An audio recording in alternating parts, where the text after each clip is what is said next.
अस्सलाम वालेकुम। उम्मीद है आप सब लोग ठीक होंगे, बेहतरीन होंगे, मज़े में होंगे। Welcome back to my channel. आज है इंडिपेंडेंस डे है। Happy independence day everyone. तो जैसे कि हमने कल वाले ब्लॉग में मैंने बोला था कि भाई हम एंजाइटी को देखेंगे, एंजाइटी को डिस्कस करेंगे। तो हम अपने टॉपिक की तरफ जाते हैं। ये काफ़ी लेंथी टॉपिक होने वाला है। इसमें हम ये भी देखेंगे कि एंजाइटी के पेशेंट्स को हम कैसे डायग्नोस करते हैं, उसकी सिम्टम्स क्या होती हैं, और इसके अलावा कि वो DSM में वो किस सेक्शन में लाई कर रहा है, उसके रेलिवेंट कौन से डिसऑर्डर हैं, उसमें और भी कौन से डिसऑर्डर्स आ रहे हैं एंजाइटी वाले सेक्शन में। ठीक है, तो हम ये भी डिस्कस करेंगे। उसके बाद ये भी बताऊंगी आपको कि यहाँ पे थेरेपीज़ और टेक्निक्स कौन सी यूज़ की जाएगी एंजाइटी वाले पेशेंट्स के लिए। ठीक है, तो हम स्टार्ट करते हैं। पहले हम एंजाइटी वर्ड से स्टार्ट कर लेते हैं। एंजाइटी वर्ड हम नॉर्मल लाइफ में भी बोलते हैं, ये हम नॉर्मल लाइफ में भी वर्ड यूज़ करते हैं एंजाइटी।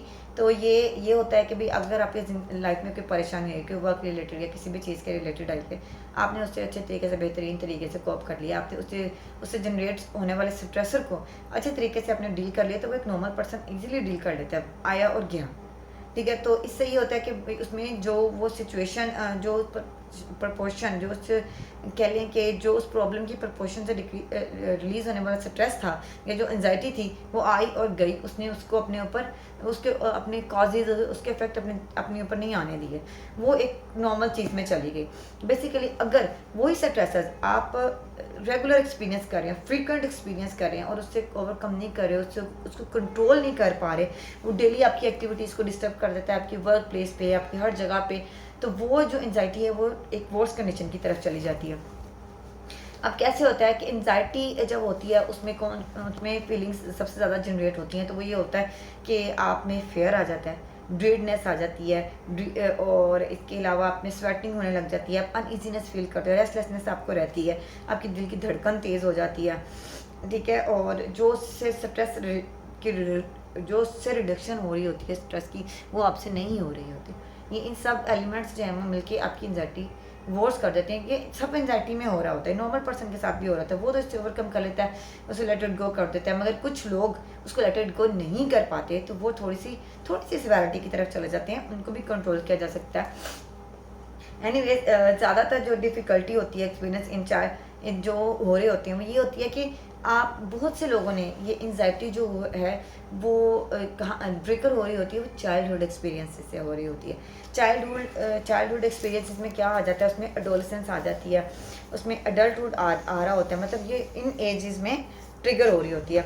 इसमें क्या हो रहा होता है कि कोई ना कोई ट्रोमेटिक कंडीशन, जैसे आपकी कोई फैमिली में कोई डेथ हो गई है, या कोई इंजरी हो गई है, या कोई इलनेस है, और कोई वर्क प्लेस पे है, कोई फाइनेंशियल इश्यूज़ है, इन सब चीज़ों को देखते हुए जो है ना, पहले इन चीज़ों के बारे में हम सवाल करते हैं, उनसे पूछा जाता है कि भाई कोई ऐसा मसला, कोई इनके बचपन में, कोई चाइल्डहुड में, कोई एडोलेसेंस में, कोई अभी कुछ अरसे पहले या कुछ महीने पहले या कुछ हफ्तों पहले कुछ ऐसा हुआ था जिसकी वजह से आपने स्ट्रेस लिया हो, जिसकी वजह से आपने उस चीज़ को बार बार सोचा हो। उसको ये नहीं कि ये गुजर गया है, ये पास्ट है, अब हमने फ्यूचर की तरफ देखना है, क्योंकि वो यही बात बार बार कर, अब क्या होगा, अब क्या होगा, अब कब क्या होगा, इसकी वजह से क्या होगा, यहाँ पे क्या होगा। मतलब ये चीज़ें जो कि फ्यूचर रिलेटेड चीज़ों से प्रॉब्लम हो रही हो उस बंदे को, पास्ट को लेके वो फ्यूचर को देखता ही जा रहा, उस चीज़ को हम एंजाइटी बोलते हैं कि ये एंजाइटी सिवियरिटी की तरफ जा रही है, ये बंदा इन चीज़ों से ट्रिगर हो रहा है।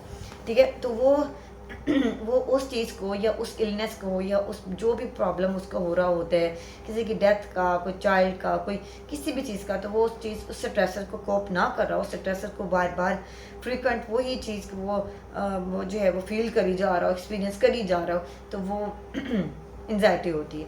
अब इस एंजाइटी को रिड्यूस कैसे किया जा सकता है, आप ये देखिए, मैंने आपको तब भी कल भी बताया था कि आपको जब कोई एंजाइटी हो रही हो, जब या बार बार आप किसी चीज़ को सोचना चाह रहे हो, तो आप अपनी सोच को डाइवर्ट करें। डाइवर्ट की विजुअलाइजेशन टेक्निक्स आ जाती होती हैं बहुत सी चीज़ों में। आप विजुअलाइजेशन में कुछ ऐसी चीज़ें देखें जो कोई ऐसी चीज़ जो आपको पहले पसंद थी, आपको पसंद है, आप उस चीज़ को मतलब देखना स्टार्ट कर दें या उस चीज़ के बारे में बात करना स्टार्ट कर दें। कुछ चीज़ें ऐसी होती हैं, लाइक कुछ गेम्स हो गई, कुछ मूवीज़ हो, कुछ ऐसी चीज़ें जो कि आप विजुअलाइजिंग टेक्निक्स आप अपने ऊपर यूज़ कर सकते हैं। एक पढ़ा लिखा बंदा ईजिली इस चीज़ को अंडरस्टैंड कर सकता है। फिर अब ये होता है कि भाई अगर आप इस चीज़ को नहीं ओवरकम कर पा रहे, अगर आप इस चीज़ से कोप नहीं कर पा रहे, आपको विजुअलाइजेशन टेक्निक्स नहीं समझ में आ रही, नहीं आप करना चाह रहे, तो आप अपने केयर प्रोफेशनल्स के पास जाएं, मतलब उसमें साइकियाट्रिस्ट आ जाते हैं, साइकोलॉजिस्ट आ जाती हैं, आपकी कोई लव आ जाती हैं, कुछ ऐसे जिनसे आप शेयर कर सकते हो यार ये ऐसा, जो आपको अच्छा तरीके से डील कर सके। आपको पता होगा ये बंदा मेरी बात सुन के मुझे कोई पॉजिटिव रिएक्शन देगा, आपको आपके इन थॉट्स को पॉजिटिव की तरफ लेके जाएगा। आप ऐसे बंदे के साथ कर सकते हैं, रब्ता कर सकते हैं, ठीक है। तो वो डॉक्टर, अगर आप डॉक्टर के पास जा रहे हैं, साइकेट्रिस्ट के पास जा रहे हैं, वो आपको मेडिकेशन तो ज़रूर देंगे, आपको ये भी बोलेंगे कि आपको इस टाइम इन टेक्निक्स की ज़रूरत है, आप साइकोलॉजिस्ट के पास जाएं या उनसे रब्ता करें। आपको वो कोई ना कोई ऐसी टेक्निक्स बताएंगे जिससे आप रिलैक्स होंगे, जिससे आपका माइंड रिलैक्स होगा, आपकी सोचें रिलैक्स होंगी, आपके थॉट्स जो हैं वो नेगेटिव चीज़ से निकल के पॉजिटिव की तरफ जाएंगे। इसमें सबसे बड़ी बात यह कि आप एक्सरसाइज कर लें, एक्सरसाइज में आप योगा कर लें, जो कि आपको किसी भी बंदे की ज़रूरत नहीं, आपको इजीली इंटरनेट पर उसकी टेक्निक्स मिल जाएंगी। आप डीप ब्रीथिंग, मतलब ये सारी चीज़ें जो हैं आप कर लें। सबसे बड़ी बात ये होती है कि आप अपनी वीकिंग स्किल्स, मतलब अपनी स्लीप को बेटर करें, अपनी डाइट को बेटर करें। आप ये ना करें कोशिश अपने आप को ज़्यादा वो ये ना करें कि मजबूर कर रहे हैं अपने आप को, यार मैंने सोना है, जब आपको नींद आए तभी आप बेड की तरफ जाएं। ये चीज़ें आप देखें। अब एंजाइटी हमारे जिस्म पे, हमारी बॉडी पे क्या इफेक्ट छोड़ के जाती है, हम इसके बारे में भी देख लेते हैं। आपको चुनिंग फीलिंग्स इन स्टमक होंगी, चुनिंग फीलिंग इन स्टमक मतलब लाइक ईचिंग या ऐसा कुछ भी, यार मेरे स्टमक में ये हो रहा है, मुझे ऐसी ईचिंग सी हो रही है, लाइक ऐसी फीलिंग्स आपके स्टमक में शुरू होने लगी।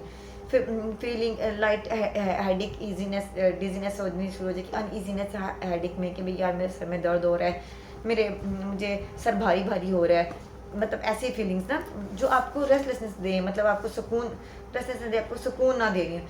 पेन्स लाइक नीडल्स, मतलब मेरे जिस्म में जो है वो सुइयां से चुभ रही हैं, मुझे अच्छा फील नहीं हो रहा, आप बैठ नहीं सक रहे, आप खड़े नहीं हो सक रहे, मतलब आपको ये वाली फीलिंग भी आ रही है। फिर इसके अलावा आपकी धड़कन कभी थम्बलिंग हो रही है, मतलब लाइक बढ़ रही है, कम हो रही है, दिल धक धक कर रहा है, लाइक ऐसी। आपको स्वेटिंग भी हो रही है, और मतलब हॉट फ्लशेज आ रहे हैं। हॉट फ्लश में लाइक हम कभी कह देते हैं ठंडे पसीने, कभी कह देते हैं यार हमारा जिस्म गर्म हो रहा है, यार एसी में भी हमारा जिस्म गर्म हो रहा है, हमें ये मसले हो रहे हैं, हम मौसम बिल्कुल ठीक है पर हमारे साथ ये मसला हो रहा है। ये सारे इफेक्ट्स जो है ना एंजाइटी छोड़ती है हमारी बॉडी पर, और हो रहे होते हैं। अब इसमें साइकोलॉजिस्ट क्या करते हैं, बेसिकली ये चीज़ होती है कि थेरेपीज आपने बहुत बिहेवियरल थेरेपी आपने पढ़ी है, मतलब कोग्निटिव जो थेरेपी है ना वो बेसिकली कोग्निशंस पे वर्क करती है, आपकी थिंकिंग प्रोसेस पे वर्क करती है। तो आप ये देखेंगे उसमें बिहेवियर, उस पर बहुत सी चीज़ों से लड़ने के आते हैं, इसमें एंजाइटी, फोबिया, ये सारी चीज़ें हमारी होती हैं, और ये एंजाइटी से ही सारी चीज़ें जनरेट हो रही हैं। ये एंजाइटी से ही मिलता जुलता डिसऑर्डर है। एंजाइटी डिसऑर्डर हो गया, इसमें फोबिया हो गया, इसमें पैनिक डिसऑर्डर हो गया, ये सारी इसी चीज़ में लाई कर रहे हैं। तो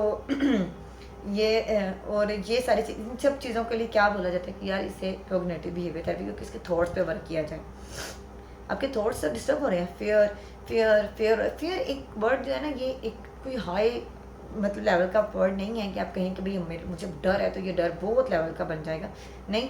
फियर जो है ये मतलब एक नॉर्मल चीज़ है, किसी भी चीज़ के रिस्पॉन्स में पैदा होने वाली एक नॉर्मल सी बात है। चलें, अब ये जो बात हो गया कि हमने एक थेरेपी यूज़ करनी है, वो बिहेवियर थेरेपी है, ठीक है, कोग्निटिव बिहेवियर थेरेपी यूज़ करनी है, कि कोग्निशन पे वर्क करना है। फिर टेक्निक्स में ये कर लेंगे कि यार इसको डीप ब्रीथिंग करा दो, थेरेपी के साथ थेरेपी लगेगा। डीप ब्रीथिंग एक टेक्निक है, टेक्निक के साथ टेक्निक, मतलब डीप ब्रीथिंग और टेक्निक और थेरेपी में फ़र्क है।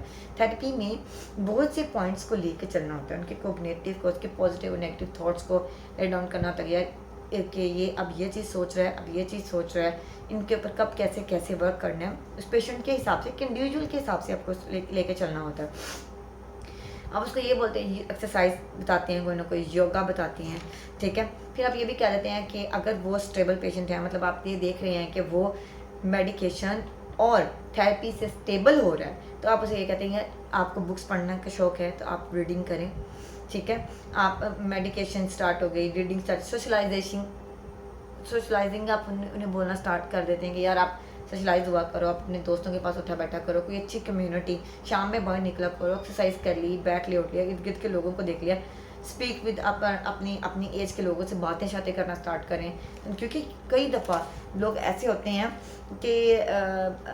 कि वो अपने आप को ना मतलब आइसोलेट कर लेते हैं, ये भी एक इसमें आता है कि वो आइसोलेट हो जाती है, वो किसी से बात करना भी पसंद नहीं करते, क्योंकि उन्हें परेशानी परेशानी परेशानी, बस एक ही वर्ड के पीछे वो चल पड़ते हैं। ठीक है, अब सबसे बड़ी बात ये होती है, अब सबसे बड़ी बात ये है कि भाई आपने इन सारी थेरेपीज़, ये सारी थेरेपीज़ आपको एक साइकोलॉजिस्ट ही दे सकता है। ठीक है, वही आपको इन सब चीज़ों में, क्योंकि एक अप्रोप्रिएट क्लिनिकल साइकोलॉजिस्ट आपको एक अच्छी थेरेपी दे सकता है, आपको टेक्निक्स अच्छी दे सकता है। अब हम डायग्नोस्टिक स्टैटिस्टिकल मैनुअल की तरफ आ जाते हैं, DSM। अब इस बार वो DSM जो है वो रिवाइज होकर आया है, उसे 5TR बोलते हैं। अब सबको पता होगा, बल्कि मिल भी गया होगा, क्योंकि ईजिली अब मिल जाता है।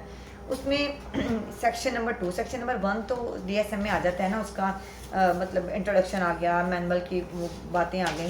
तो जो उसका कह लें कि जो उसका 2 है, सेक्शन 2 है, उसमें 5th नंबर पर एंजाइटी डिसऑर्डर आ रहा है। हम पहले वाले डिसऑर्डर से भी डिस्कस करेंगे, यानी कि हम इसको छोड़ देंगे। इसके 5th नंबर पर एंजाइटी डिसऑर्डर आ रहा है, जो कि 215 पेज नंबर पे एंजाइटी डिसऑर्डर है। ठीक है, पहले तो आप उसका इंट्रोडक्शन पढ़ें, इजीली आपको सारी चीज़ें समझ में आ जाएंगी। अब एंजाइटी डिसऑर्डर में भी क्या, जैसे मैंने आपको बताया था, सेपरेशन एंजाइटी डिसऑर्डर, जैसे वो आइसोलेट हो जाता है, बहुत सी वर्क और सारी जगहों से उसको मिलना जुलना बिल्कुल भी पसंद नहीं आता। इसी एंजाइटी डिसऑर्डर डिफरेंशियल डायग्नोसिस में, इसी एंजाइटी डिसऑर्डर के, उसमें आपको पैनिक डिसऑर्डर, एगोराफोबिया, फिर आपको कंडक्ट डिसऑर्डर, पॉजिटिव डिसऑर्डर, ये सारे डिसऑर्डर्स आपको मिल जाएंगे, क्योंकि ये इससे इंटरलिंक कर रहे होते हैं। इसका मतलब ये नहीं कि हम ये इन डिसऑर्डर्स को अकेले अकेले नहीं पढ़ेंगे, मगर ये इंटरलिंक कर रहे होते हैं डिसऑर्डर से। मैंने आपको बताया था एंजाइटी बहुत सी चीज़ों को ट्रिगर कर रही होती है। सबसे पहले एंजाइटी के साथ, तो इसके साथ ही तो लग जाता है डिप्रेसिव डिसऑर्डर। डिप्रेसिव डिसऑर्डर के साथ ही तो बाकी सारी चीज़ें स्टार्ट हो जाती हैं, तो साइकोटिक बाकी सिम्टम्स आने स्टार्ट हो जाते हैं। फिर उसके इसी में सिलेक्टिव म्यूटिज्म भी आ जाता है, इसी में ही स्पेसिफिक फोबिया भी आ जाता है, सोशल एंजाइटी डिसऑर्डर भी आ जाते हैं इसी में सारे। ठीक है, तो ये सोशल एंजाइटी डिसऑर्डर्स भी आ जाते हैं। ये सारी इन सब चीज़ों पे वर्क करने के लिए सबसे ज़्यादा ज़रूरी होता है तो आपकी मेडिकेशंस और आपकी ये सारी चीज़ें साथ साथ चल रही हों, आप इस इंसॉरिटीज़ से निकल सकते हैं। एनीवे हमने इस डिसऑर्डर्स को तो डिस्कस कर लिया। कल हम अगला डिसऑर्डर डिस्कस करेंगे। Stay tune and like share and subscribe. Okay जी, अपना ख्याल रखिएगा। अल्लाह हाफ़िज़।